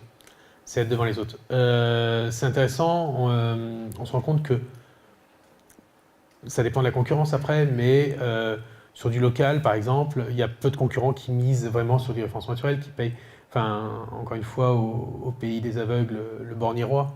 C'est-à-dire qu'il n'y a pas forcément besoin d'être exceptionnel quand sa concurrence n'est pas exceptionnelle. Parfois, la concurrence va retravailler des mots-clés. D'ailleurs, moi, typiquement, quand je cherche des mots-clés, je regarde ce que font les concurrents. C'est une analyse simple, basique de la concurrence. Et on regarde les mots-clés qu'ils ont travaillés. Effectivement. Et donc, est-ce qu'on en travaille d'autres différemment? Est-ce qu'on va sur leur propre terrain? Ça dépend de plein de choses. Est-ce que, par exemple, notre site internet a une meilleure réputation qu'eux, aux yeux de Google? Et dans ce cas-là, s'il a une meilleure réputation, on y va, en frontal. Sinon, on essaie de trouver des mots-clés pour contourner les choses. Mais ça veut dire que dans tous les cas, le concurrent devra mettre les mêmes efforts que nous en rédaction. Alors, de même manière que la zone de chalandise pour une entreprise, on disait que le web, ça nous permet d'aller plus loin. Il faut se fixer des objectifs aussi en fonction des moyens qu'on a. Et puis, il faut aussi regarder, ce qui peut être intéressant, c'est aussi de regarder s'il y a de la concurrence sur certaines zones. Parce que vous vous déplacez, on rencontre beaucoup de consultants dans le cadre de mon activité ou d'indépendants qui ne travaillent pas forcément que dans leur village, je vais aller plus loin. Il y a peut-être aussi des zones un peu blanches où il n'y a pas de concurrence référencée. Ça peut être aussi la localité, le mot-clé métier qui est important, mais aussi le mot-clé de localité. Oui, et après on peut faire aussi des choses, on peut en tout cas détourner les choses. Par exemple, je te laisse taper dans Google « payer la SACEM ». Tout le monde s'est posé cette question quand on est concerné par ça, par payer la SACEM. SACEM, S-A-C-E-M, ouais. Super. Et donc là, typiquement, donc on a un peu de pub. Je te laisse descendre la pub. Et on voit qu'il y a la SACEM qui a payé quelqu'un. Ils ont payé une boîte de référencement quand même pour avoir 4 liens à eux dessus. Parce que quand on descend plus bas, je te laisse descendre en dessous, on voit qu'il y a des gens qui se sont amusés à faire des articles sur comment ne plus payer la SACEM. Donc vous voyez comment aussi on peut réfléchir ces mots-clés. C'est-à-dire que quand on réfléchit à comment payer la SACEM, et c'est un de mes best-sellers, du coup, il est là depuis 2014. Il est ancré. Et je vous jure qu'avant la SACEM, j'étais devant la SACEM, ils ont payé des gens pour passer devant ces liens-là. Et pour en avoir 4 là-haut. Donc vous voyez que ça peut être, et c'est ancré depuis 2014 et ça va rester encore un petit moment, ici. Donc en fait, le référencement naturel aussi il peut être durable. C'est ça qui est très intéressant dans le référencement naturel. Oui. Je dis que tu as des outils pour pouvoir trouver les mots-clés qu'utilisent tes concurrents. Quels sont ces outils? Non, j'ai pas des outils pour trouver les mots-clés. Enfin, si, j'ai des outils. Il y a des outils qui existent, souvent payants, mais il est assez basique en fait d'analyser ce qu'ils vont utiliser, les mots qu'ils utilisent dans les titres. En fait, juste visuellement, il faut regarder quels mots ils utilisent dans leurs titres, déjà. Quels sont les mots qui sont récurrents. Mais un concurrent qui ne travaille pas son référencement naturel, du coup, tu vas aussi copier des bêtises, quoi. Donc il faut bien faire attention à ça. Il faut que ce soit un concurrent qui travaille réellement son référencement naturel. Et tu parlais de score tout à l'heure, des scores Oui. relatifs de sites, c'est quoi ça? Je vais te montrer. Est-ce que tu peux aller... on va prendre le site du CCRE 35 qui ne travaille pas son référencement naturel, donc comme ça je prends pas trop de risques. Alors je te laisse copier l'URL et on va aller... voilà, j'ai un trou de mémoire au moment d'y aller.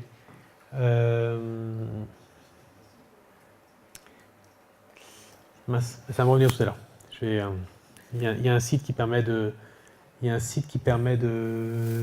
mesurer la réputation. Je regarde rapidement. Tape M-A-J-J.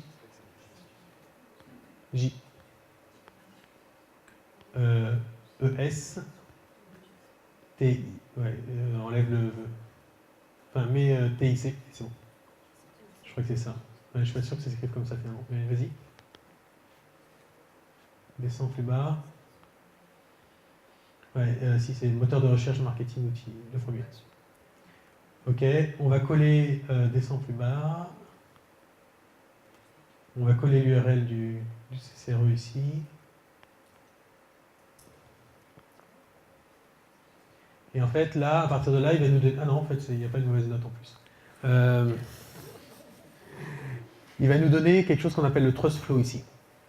C'est une réputation. Alors, c'est quelque chose qui est développé par une société qui n'appartient pas à Google, qui s'appelle Majestic, donc à prendre avec des pincettes. Mais en tout cas, ça donne une certaine note qu'on peut avoir de sa réputation. Voilà.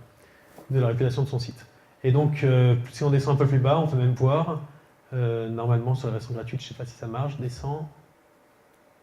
Encore. Voilà, on peut voir qui renvoie, sur quel mot, combien il y a de liens. Donc on voit qu'il y a des liens quand même de qualité. C'est parce que les adhérents du club sont de qualité, c'est pour ça que la note est bonne. Voilà. Donc c'est un outil en tout cas qui permet de voir ça. Ce qui est intéressant, c'est se positionner. C'est-à-dire que par exemple, là, 15, c'est pas forcément mauvais, c'est bien, mais il n'y a pas de sur quelque chose. Si on prend Le Monde, par exemple, il va être à 80. Mais 80 pourquoi? Parce qu'il publie 15 articles par jour. Donc forcément, pour Google, les sites d'actualité, c'est génial. Voilà. Tout ce qui est référencement naturel, on est passé dessus maintenant parce qu'en avril, on a une autre conférence qui est dédiée à ça et on pourra en parler plus longuement. La deuxième partie, c'est le référencement payant. Est-ce que vous voyez, ou c'est la publicité en règle générale, est-ce que vous voyez où vous pouvez faire de la publicité? AdWords. Tout le monde voit ce que c'est qu'AdWords, hein, ce sont les... si on retape chaussettes, c'est les trucs qu'il y avait en haut. Comment? Non, il y a Google Plus qui s'arrête le 2 avril, mais c'est un réseau social un soi-disant concurrent de Facebook qui n'a jamais... Comment? Non, ça... Voilà. Mais bon, ils ont testé, ils ont eu raison, ils ont essayé. Les annonces. Ouais. Avant qui était à droite, on avait une dissociation entre le référencement naturel et payant qui était plus marquée. Vous voyez aujourd'hui que le référencement payant s'est intégré au milieu de la page. Et après, il y a tout un tas de stratégies à faire. La Cour de cassation, par exemple, a validé la possibilité de mettre le nom de son concurrent en publicité dans les recherches. Donc, je cherche le nom de mon concurrent et j'arrive sur mon site.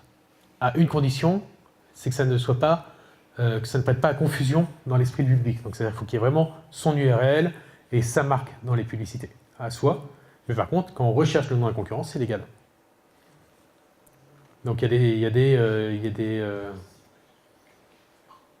des stratagèmes qui sont possibles d'être mis en place avec de la publicité.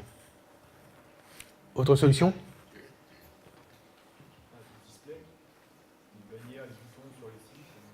Le display, oui, comme je disais, c'est la publicité push, on va dire. Quand vous allez sur un site internet, on va vous pusher des informations. Tu peux aller sur l'Ouest France, par exemple.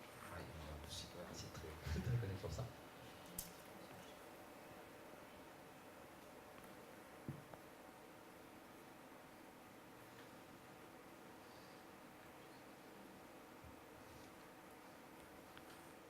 Donc, quand on parlait de communication générale, c'est la stratégie. On va parler de stratégie, c'est la base. Donc, pensez aussi à la stratégie que vous avez, à quel site vous adressez. Forcément, si vous avez du display sur un site comme West France, qui vient de bien fonctionner, c'est la collection. Ils ont arrêté les rotatifs. C'est ça, c'est peut-être la collection. Le portable est toujours allumé. Ça vient. Il est peut-être coupé avec C'est le CMS du Ouest France. Donc voilà, il y a aussi une stratégie, c'est-à-dire qu'il renvoie une image, forcément, faut que ce soit... T'as un bloqueur de pub. Ah oui, j'ai un bloqueur.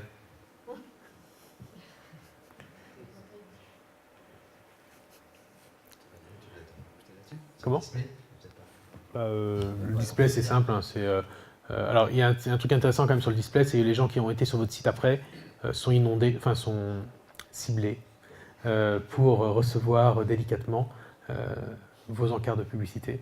Enfin, en gros, vous les inondez jusqu'à ce qu'ils craquent et qu'ils passent à l'action. Ouais, et ça peut être très désagréable. Je peux faire preuve d'une chose que j'ai vécue. Un jour, j'ai voulu acheter un cadeau à ma copine, à l'époque une bague, et j'ai regardé le site de l'annonceur. Et donc ma copine a pris mon PC derrière et a vu du display sur la bague que je voulais lui acheter derrière. Donc c'est assez agressif comme technique. C'est pas pour rien qu'il y a la navigation en mode privé. Exactement. Qui ne sert pas qu'à tes usages du week-end, mais également, pour acheter des différents biens. Exactement. Mais on peut être distrait. Mais donc attention, parce que derrière vous êtes ciblé. Exactement. Ok, d'autres façons d'avoir la publicité sur Internet? C'est juste les réseaux sociaux avec les boutons acheter. Ouais. Tu veux en parler? Oui, alors on peut faire, on a parlé de contenu, essayer d'être présent et donc il faut être régulier, avoir des contenus pertinents pour plaire aux personnes. On peut faire des publications sur les réseaux payantes. Facebook est connu pour ça, mais vous pouvez le faire sur LinkedIn et tous les réseaux. Vous pouvez définir des audiences, c'est assez pratique, c'est assez, je pense, accessible à tout le monde. C'est grosso modo pas trop cher, facile d'accès, donc c'est plutôt bien. Oui. C'est plutôt accessible. Après, ça dépend. Sur LinkedIn, c'est beaucoup plus cher que sur Facebook. Sur LinkedIn, c'est très cher. C'est très très cher sur LinkedIn. Voilà. Après, Il y en a sur Twitter aussi. Des fois, c'est pas. Alors, je pourrais donner un conseil là-dessus, même si on ne va pas parler que des réseaux sociaux. C'est pas forcément de mettre beaucoup d'argent dès le début. Je vais vous conseiller un truc, c'est de tester. Comme dans tout dans la vie, c'est de mettre une petite somme sur une zone avec un mot particulier, tester pour voir le retour. Donc, sur investissement, ça peut être des vues, mais ça peut être aussi directement du clic. Plus vous allez cibler, mieux c'est. C'est pas plus compliqué. Donc, vaut mieux mettre des petites sommes ciblées qu'autre chose. Ce qui est intéressant juste avec Facebook, c'est que c'est la même régie publicitaire entre Facebook et Instagram. Donc, les deux communiquent, puisque Instagram, c'est Facebook. Oui. Question, les avis, est-ce que ça a une importance? Par exemple, quand on fait une parution, de demander l'avis d'une personne pour avoir cette visibilité ou ce contenu. Est-ce que ça a une incidence sur... Alors, les avis ne vont pas avoir une incidence sur la visibilité, sur le positionnement, mais vont avoir une incidence très importante sur ta réputation. La réputation que tu vas avoir du coup auprès de tes clients. T'imagines bien que si tu n'as que une étoile et qui a écrit peintre horrible, ça va moins bien marcher que s'il y a écrit peintre formidable, réalise des chantiers dans les temps et avec le sourire. Ça ne sera pas la même incidence en termes de réputation. Par contre, pour les réseaux, pas d'incidence. Voilà, il y a les étoiles et il y a ce que disent aussi Les commentaires, des personnes. Ouais. Non, ça ne joue pas. Ça rentre pas Non. chez vous. C'est de la crédibilité. Voilà. Et selon une enquête, 7 personnes sur 10 font autant confiance aux avis qu'ils trouvent sur Internet qu'aux recommandations de leurs proches. Donc ça vous montre un petit peu quand même que ça a quand même une importance aujourd'hui et que les gens regardent. Après, à voir si ces avis sont vérifiés, il y a des plateformes, Trustpilot et d'autres qui vous permettent d'avoir des avis certifiés. C'est important de le savoir aussi en tant qu'annonceur, mais en tant que consommateur aussi. Donc il y a plein de moyens d'être vu. Il y a les régies effectivement de Google AdSense qui permet d'être sur certains sites, mais également certains sites qui ont leur propre régie. Le Bon Coin a sa propre régie, par exemple, de publicité, avec des tickets d'entrée qui sont beaucoup plus chers que Google, par exemple. Voilà. Dans l'immobilier, beaucoup de personnes y vont encore, mais, voilà. Mais c'est justement comme ça qu'ils ont rentabilisé leur business model. C'était gratuit à la base. On va passer aux réseaux sociaux. Qui utilise les réseaux sociaux à titre professionnel? Ok. Est-ce que Est-ce que vous avez, alors c'est simple, les réseaux sociaux, on en a parlé tout à l'heure, hein, c'est vous développez votre communauté, vous faites vous faites du contenu de qualité essentiellement, et puis après vous allez gagner en visibilité. Il y a plusieurs types de réseaux sociaux en fonction des objectifs. Forcément, le réseau social de YouTube, je le considère comme un réseau social, c'est le deuxième moteur de recherche après Google, à savoir, permet de diffuser de la vidéo. Instagram également permet de diffuser photos et vidéos, surtout photos quand même. Vous allez avoir des réseaux professionnels comme LinkedIn, qui prend de plus en plus d'ampleur, surtout depuis le rachat de Microsoft, enfin par Microsoft. Il y a Facebook, Instagram, qui sont liés. J'ai déjà parlé d'Instagram tout à l'heure, mais il y a Facebook, qui est plutôt... beaucoup de gens sont sur Facebook, et Twitter, qui va pouvoir avoir d'autres intérêts. On verra également toute la partie réseaux sociaux dans la conférence de juin. Ouais, sachez que faire les bons choix de communiquer sur quel réseau social et à quel moment et par rapport à quel contenu, c'est toujours la même chose, c'est une stratégie. Donc réfléchissez bien à cette stratégie. Il y a des réseaux sociaux, forcément, si vous adressez aux professionnels, au monde professionnel, LinkedIn est pertinent. Maintenant, il peut en avoir, ça dépend de la cible professionnelle. Il peut en avoir qui peuvent être sur Facebook. Il faut définir toujours les moyens de communication et votre contenu en fonction de votre cible et de vos objectifs. Et la durée de vie d'une publication sera différente sur Twitter ou sur LinkedIn. Ce sera radicalement différente. Il y a des horaires aussi. Et ce qui est vraiment important à garder à l'esprit, comme le disait tout à l'heure Carole, c'est que vous discutez avec les gens. Vous êtes là pour échanger, créer du lien. C'est pas inhumain. On n'est pas dans une logique où ce sont des robots qui font venir des gens sur votre site, ils achètent, et puis voilà, c'est quasi automatique, quoi. On n'est pas dans cette logique-là. Sachant que si vous-même vous devenez de plus en plus consommateur, et présent et du coup acerbe dans vos remarques, et vos clients aussi. Donc on revient sur l'honnêteté, on revient sur le discours aussi, savoir se démarquer aussi, parce que c'est important, vous avez une concurrence, savoir se démarquer, c'est aussi avoir un ton qui peut être différenciant, une communication qui peut être originale. Voilà. Tout ça, c'est aussi des méthodes qui vous permettent aussi de vous différencier de votre concurrence.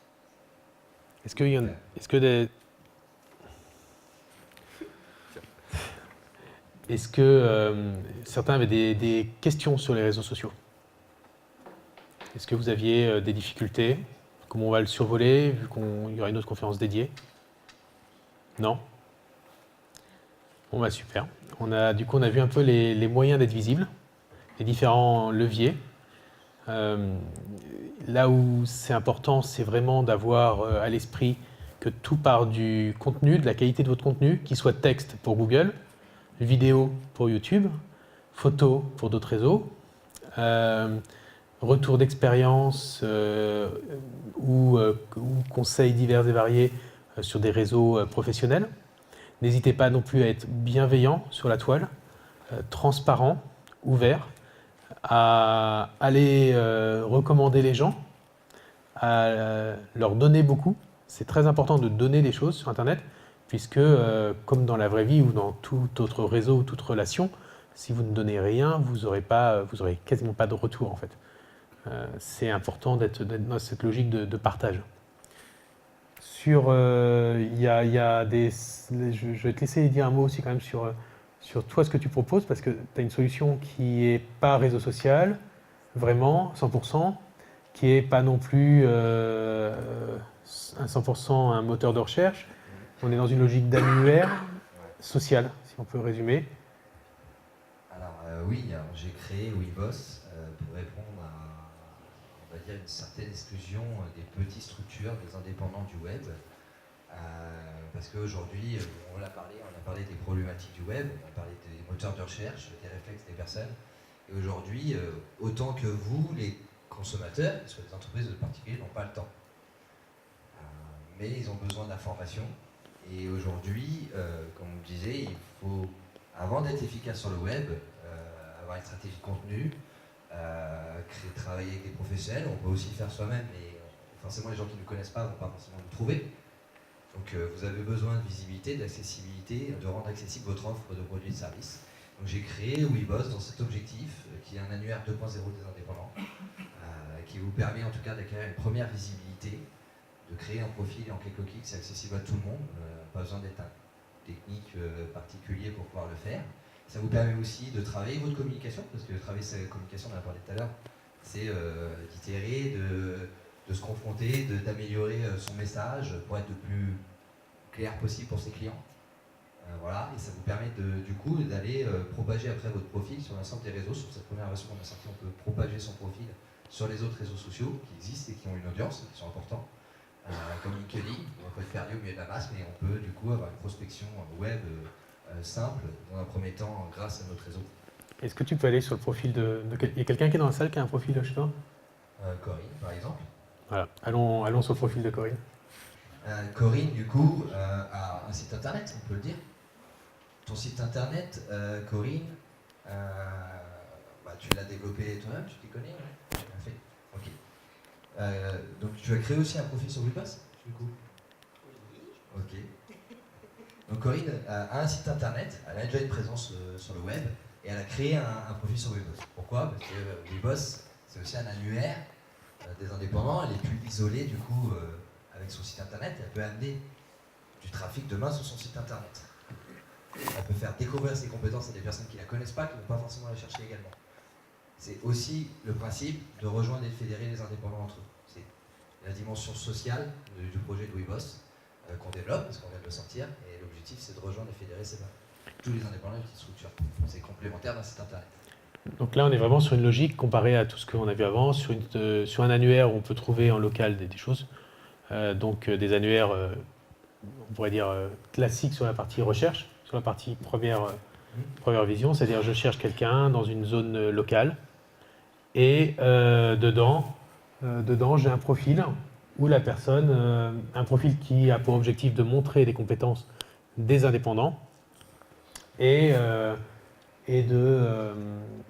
donc du coup de pouvoir proposer ces services relativement facilement avec un catalogue de services et d'effectuer une demande de devis. Donc l'objectif est vraiment de développer du chiffre d'affaires avec cette plateforme. Alors pas que du chiffre d'affaires, parce que la première des chose, objectifs. c'est un objectif, c'est une des finalités comme de la communication générale, mais c'est déjà aussi de valoriser ses compétences, son expertise, donner un maximum d'informations aux personnes pour qu'elles comprennent ce que vous faites et qu'elles leur donnent envie de faire appel à vous. Voilà, on est dans un outil complémentaire. Donc après, il existe tout un tas d'outils comme celui-ci pour être visible. Ça n'empêche pas Corinne d'avoir un site internet à côté et d'être présente. C'est vraiment crucial pour moi d'avoir cette présence sur internet. Ça ne n'empêche pas non plus d'être dans la vie réelle, active. D'aller démarcher, d'aller voir des clients. Je le dis souvent parce qu'on oublie ça, on croit que le web est magique. Mais le web ne règle pas tout. D'aller rencontrer ses clients, il faut le faire régulièrement. Il faut prendre rendez-vous avec eux. Et les prospects aussi. Et il faut du coup se mettre un petit coup de pied de fesse de temps en temps pour le refaire. On parlait des réseaux sociaux tout à l'heure, mais il n'y a pas que les réseaux sociaux, il y a les réseaux humains. Les réseaux humains, le CCRE et d'autres. Exactement. Rencontrer, c'est aussi pas forcément pour penser à faire des clients à court terme. C'est aussi pour rencontrer, partager ces problématiques, échanger. Et ces personnes-là peuvent aussi vous découvrir et du coup vous recommander sur vos qualités humaines et professionnelles. Est-ce que certains avaient d'autres questions? On va arriver au temps imparti, puis après on va se faire virer de la salle. Personne n'avait de questions? Du coup, je vous remercie à tous pour votre attention. Et puis peut-être à tout à l'heure, du coup, autour d'un verre à la sortie. N'hésitez pas à rester un petit peu si vous souhaitez qu'on échange. Merci. Merci à vous. Merci.